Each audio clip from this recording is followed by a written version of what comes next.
Hello friends, आज Nifty में एक गैप अप ओपनिंग देखने को मिली और गैप अप ओपनिंग के बाद वो सस्टेन भी हुई। और हमने जो पुराने वीडियोस में आपको बताया था कि 22,750 के लिए तरफ जाने के लिए निफ्टी तैयार हो रहा है और आज 22,700 का नया लाइफ टाइम हाई भी बनाया। 22,698 के आसपास का नया लाइफ टाइम हाई बनाया। निफ्टी मजबूत है, ये अप ट्रेंड कंटिन्यू रहेगा। कोई भी डिप आती है बाइंग अपॉर्चुनिटी रहेगी, हमने पहले भी बोला था, फिर से बोल रहे हैं, कोई भी डिप आती है बाइंग अपॉर्चुनिटी रहेगी निफ्टी के लिए। ऊपर के लेवल्स जो रहेंगे लाइफ टाइम हाई के काफ़ी करीब बंद हुआ है, तो 22,750 22,800 यहाँ तक निफ्टी जाने का अटैम्प्ट कर सकता है। और फिर 23,000 के पोजिशनल टारगेट जो हमारे पहले बने हुए हैं, 23,000 का एक जो साइकोलॉजिकल लेवल है वो तो आंकड़ा छूना ही है।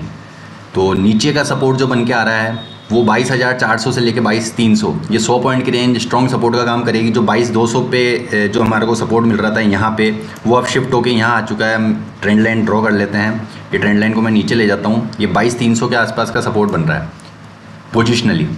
तो कोई भी डिप आती है बाइंग अपॉर्चुनिटी रहेगी। बैंक निफ्टी में भी नया लाइफ टाइम हाई बनाया, 48,600 के ऊपर आज निफ्टी बैंक निफ्टी ने भी ट्रेड किया, पर वहाँ पे थोड़ी सी प्रॉफिट बुकिंग देखने को मिली, क्योंकि 48,800 39,000 49,000 पे कॉल राइटर्स का थोड़ा सा पोजीशन बनी हुई थी और वहाँ से हमें थोड़ी सी प्रॉफिट बुकिंग देखने को मिली।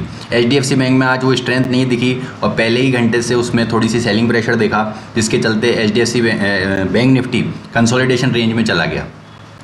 अब क्या लगता है कि 48,200 48,000 स्ट्रॉन्ग सपोर्ट का काम करेगा। जब तक 48,200 के ऊपर है, ट्रेंड इंटैक्ट है, बाय ऑन डिप्स का मार्केट है। बैंक निफ्टी में भी आपको बाय ऑन डिप्स करना है, कोई भी डिक्लाइन आती है बाइंग अपॉर्चुनिटी रहेगी। और आज एक जो डिप मिली थी वो एक दूसरे इंडेक्स के कारण मिली थी और उसमें ज़बरदस्त वॉल्यूम देखने को मिला, जिसके चलते निफ्टी में भी एक अपॉर्चुनिटी मिली थी दिन के दौरान की, एक बाइंग अपॉर्चुनिटी।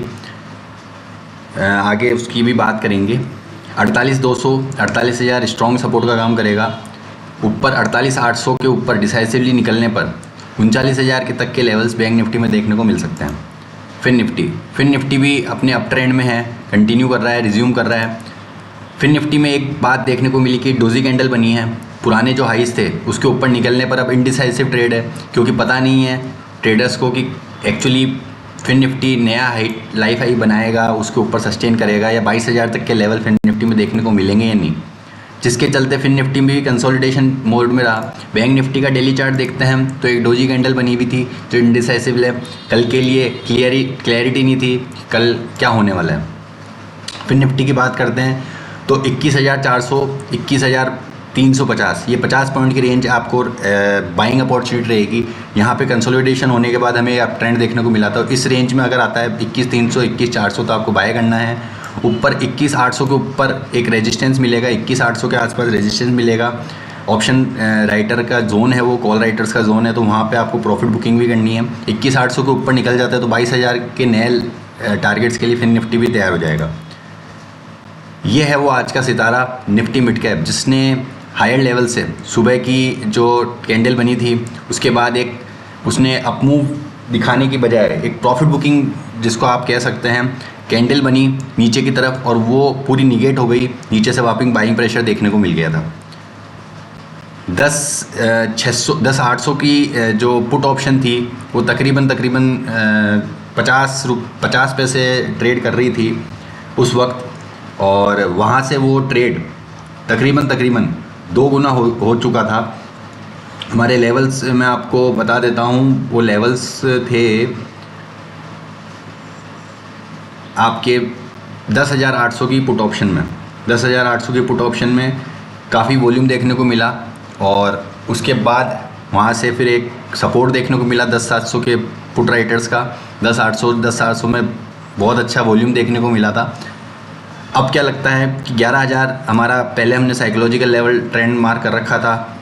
ये आर्ली चार्ट है, ये अब ट्रेंड रिज्यूम हुआ, थोड़ी सी प्रॉफिट बुकिंग आई, वापस ऊपर चला गया, तो 10,700 स्ट्रॉन्ग सपोर्ट का काम करेगा। ऊपर 10,950 जो आज का हाई है, 10,950 से रेजिस्टेंस का काम करेगा। इसके ऊपर डिसाइसिवली ट्रेड कर देता है तो 11,100 से लेकर 11,250, ये 150 पॉइंट की रेंज भी निफ्टी मिड कैप के लिए खुल जाएगी। तो चारों इंडेक्स में कोई भी अपॉर्चुनिटी मिलती है डिप्स में तो बाइंग की रहेगी। क्रूड ऑयल एक अप ट्रेंड में है। यहाँ से हमने 7280 से एक डिप देखा आज के दिन में, और वो अब जो गैप बनाया है ये चार्ट पे, ये गैप फिलअप होने के लिए तैयार है। तो किसी को अगर अभी ट्रेड लेना है तो इस कैंडल के लो के स्टॉप लॉस के साथ, जो कि तकरीबन 7160 का है, बाय कर सकते हैं। टारगेट बनेंगे 7240, 7280। इन दो टारगेट्स के लिए क्रूड ऑयल में आप बाय कर सकते हैं। पोजिशनल स्टॉप लॉस आपका 7100 का रहेगा। डिस्क्लेमर है, अपने ब्रोकर से, फाइनेंशियल एडवाइज़र से स्ट्रिक्ट स्टॉप लॉस के साथ कोई भी ट्रेड लें, उनसे राय एक बार ज़रूर लें, उसके बाद आप कोई ट्रेड इनिशिएट करें। नेचुरल गैस में भी एक बाइंग है। नेचुरल गैस में 148 के स्टॉप लॉस के साथ नेचुरल गैस में बाय कर सकते हैं। टारगेट रहेंगे आपके 153 के, 154, 152 तो आ ही गया, तो 154, 156 और 158, 154, 156 और 158, इन 3 टारगेट के लिए नेचुरल गैस में बाय कर सकते हैं 148 के स्टॉप लॉस के साथ। HDFC बैंक आज फ्लैट बंद हुआ। डेली चार्ट्स पे देखते हैं, डोजी कैंडल बनी, ये कैंडल इंडिसाइसिव है। ये जो गैप्स बने हुए हैं ये अच्छे हैं, अगर ये सस्टेन हो जाते हैं तो 1620 लेवल तैयार है HDFC बैंक में भी आने के लिए। कुछ ही दिनों का फासला है, HDFC बैंक भी आपको 1600 के ऊपर ट्रेड करता हुआ नज़र आएगा। तो एक व्यू था मेरा इंडेक्स पे, स्टॉक्स पे, कमोडिटीज़ पे। हमारे चैनल के साथ जुड़े रहिए, शेयर सब्सक्राइब करना ना भूलें। अभी तक आपने अगर इसको सब्सक्राइब नहीं किया तो सब्सक्राइब ज़रूर करें, बेल आइकन प्रेस करें, जिससे आपको डेली नोटिफिकेशन मिलते रहें। कल मिलते हैं नए विश्लेषण के साथ, तब तक के लिए गुड बाय, टेक केयर।